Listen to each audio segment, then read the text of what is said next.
It's time for Hobby Quick Hits. Hobby Quick Hits. A sports card podcast where we tackle the hobby's hottest topics in depth to help you navigate the sports card landscape and enjoy the hobby we all love. Here's your host, John Newman.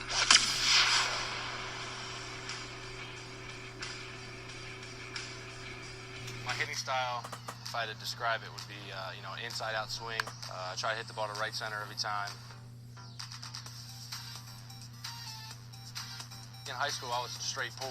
My high school coaches came out to me and said, hey, mixing something to right field. And, I just always try to work on it. When I was a kid, I didn't have any of this stuff. And if I had it, it definitely put me a step above a lot of players. The gentleman you just heard there is a step above a lot of players. Arguably the best player in Major League Baseball currently. He's 29 years old. Prior to the 2021 season, he has 302 home runs, a 304 lifetime batting average, 582 slugging percentage, 798 ribbies. He's a 3-time MVP, a Rookie of the Year, 8-time Silver Slugger, and a 2-time All-Star MVP. You probably know who I'm talking about, but I'll say his name, Mike Trout. And I don't think anyone will argue too much that he's currently the Major League's best player, a transitional talent. When all's said and done, he's going to be arguably one of the greatest ever to play it. I know there's some that like to argue Mookie Betts or even Fernando Tatis, Ronald Acuna Jr. or Juan Soto. But right now, Mike Trout wears the crown. So what is this episode about? Well, it's not a fluff piece to tell you how great Mike Trout is. I think we all know that. What I get a lot on some DMs and PMs is, questions like, can I still buy Mike Trout and do well? Can I, for those that sell cards, whether you do that or not, a lot of people do, myself included. And folks know that I do that, so they will often ask my opinion. Is it too late to kind of buy into Mike Trout? His prices are pretty high. His stuff's expensive. Should I look elsewhere to maybe, make some money from down the line from card sales? And so that's what this episode's really going to tackle. And first off, the short answer is yes, Mike Trout still has a ceiling. But, the more expensive or the more popular a player is, that ceiling is, very close to being kind of capped. But, even in those situations, there are certain cards that you can still get in on with more ceiling to go. And we're going to kind of talk about some of that stuff during this episode. Not going to be a long episode. We're going to kind of just tackle this and call it a day. But, so the question I get is, John, Mike Trout stuff's going crazy.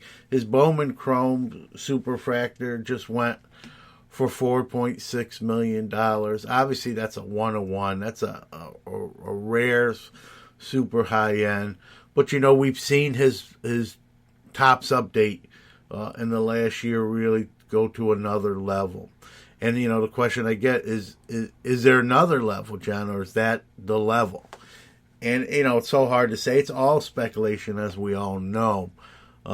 Specifically with the update, the Topps update, 2011, I think there's still room to move, but let's be real, there's a lot of those cards, right? There's 25,000 of those graded, and there's 15,000 of them graded out at 10s. And that's just the one card. Another question I get from folks is, what are the negatives to Mike Trout? Like, if you have to worry about anything, what is it? And it's a short answer, really. One thing's injury, but that applies to everyone. So let's toss that aside. The thing that makes me a little concerned with Mike Trout, I really wish he didn't sign that long-term 10-year deal with the Angel. They've really not done him any favors surrounding him with much talent. And that lack of talent, it's not his fault. This dude's a guy that wins MVPs and probably could arguably be the MVP every year. It's not his fault. But that lack of a talent around him has caused him not to make the postseason. He's got no postseason, hardly any postseason exposure, no rings. And we know how that affects value, i.e. Tom Brady and many others. When you win a championship, when you win a ring, that, sets your mystique, your aura on a different level in the hobby. And so Trout right now doesn't have that. Can it happen? Sure. He's got 12 more years of probably good, solid MVP-type baseball. But I still don't see the Angels making any sort of real postseason run. I think they'll be a little bit better this year. And so my fear, I don't want to say fear, maybe that's too strong a word. My concern is, Mike Trout might play 20, 22 years and have very little postseason resume to speak of.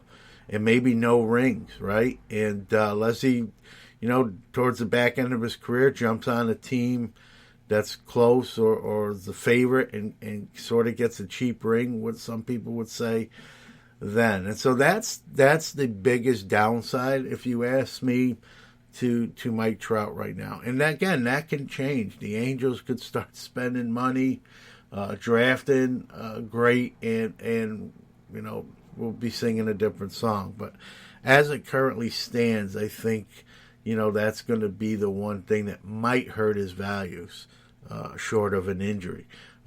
He's not going to drop off in productivity-wise, to tell you the truth. And so it's just a matter of that lack of postseason success.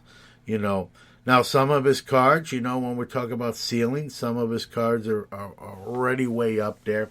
When you get into the high-end stuff, can you make money? Yeah, you can, because I think that stuff's going to continue to go up. We see what stuff's doing on those, auctions levels, breaking all sorts of records. I think there's going to be more Trout record-breaking cards in the years to come, and even past that point. But again, if you're going to have to spend that money to get to that level. So, it's the question, do you want to spend hundreds of thousands of dollars, maybe even $1 million, if you're in that atmosphere to begin with, to purchase those cards that might make you some money down the line? Let's talk more realistically with probably most people who are listening to this that aren't going to be buying cards for $1 million or six figures necessarily. What cards not on that level? Well, you still got the 2011 Topps update. I know what I just said about it a few minutes ago. I think there's still room there. Obviously, again, he's got 10 to 15 years of ball playing left. And so, I think there's definitely room. I think there's room on all those cards, but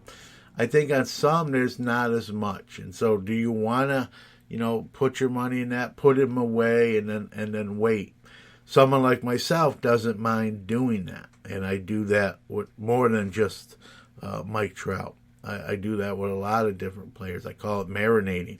We even termed it. It's a cooking term, but I use it in the hobby as far as buying stuff, just kind of putting away, putting it on the shelf. I do it with wax too.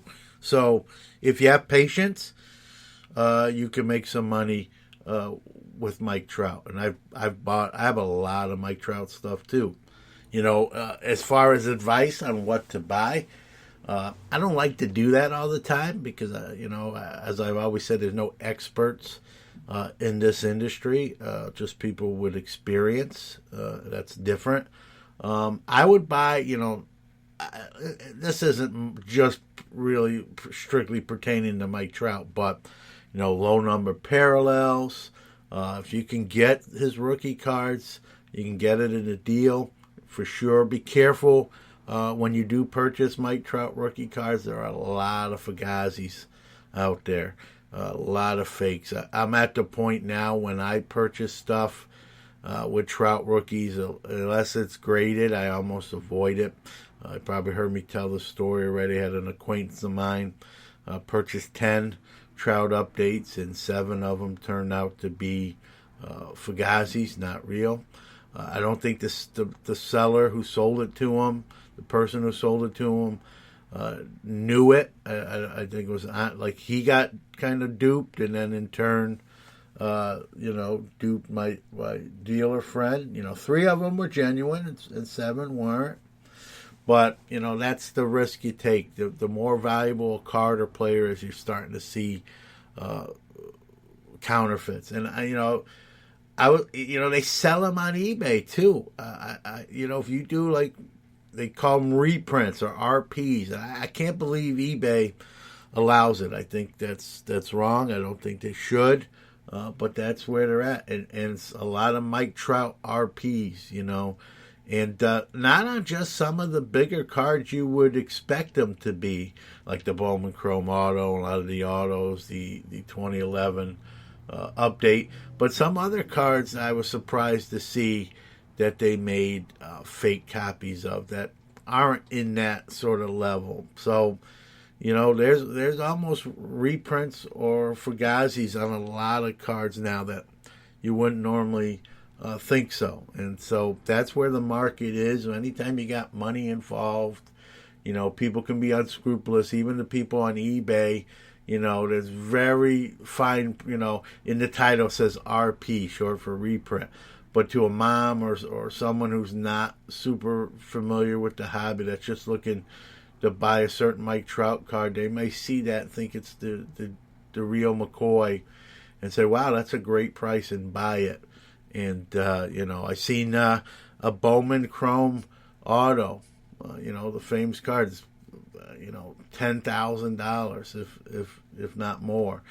And I seen reprint copies, $150. They're not worth $150, right?